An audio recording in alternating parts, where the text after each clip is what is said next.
Hi everybody, my name's Dr. Malcolm Podmore and I'm a consultant orthopaedic and trauma surgeon at Al Ain Hospital. I originate from London in the UK and have been over in the UAE for 2.5 years. My main work is fixing bones and replacing hips and knees, but recently I've been assisting my colleagues treating COVID patients in the intensive care unit. So I've had to change my working practice enormously. I would like to just share a few thoughts about these experiences. Inside and outside hospitals across the UAE, it's amazing to see how people have been pulling together to treat this awful pandemic. Everyone is pulling together and everyone is helping each other. Irrespective of creed, nationality, colour, everyone is doing their best, as best they can. It's really reinforced my faith in humanity.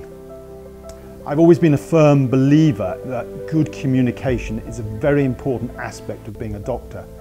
When I speak to patients' relatives, I understand their grief and fear, and they appreciate my effort to explain the medical terms to them, to try and explain the condition to them in a simple language.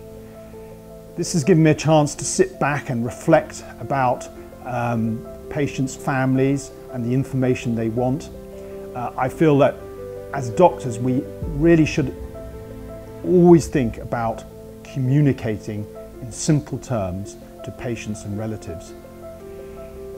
If I talk about the role of the medical infrastructure as well, who are helping deal with this pandemic, the supply chain of medication and personal protective equipment, I think has been exemplary.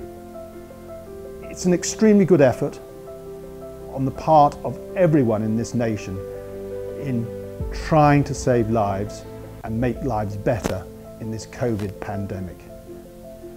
Finally, I'd just like to say that I've been very honoured, really, I think it's the right word, to be able to help out in this dreadful situation, and I feel safe at this hospital and I'm loving working with all my colleagues on the ward and of course outside of the hospital as well. Thank you very much.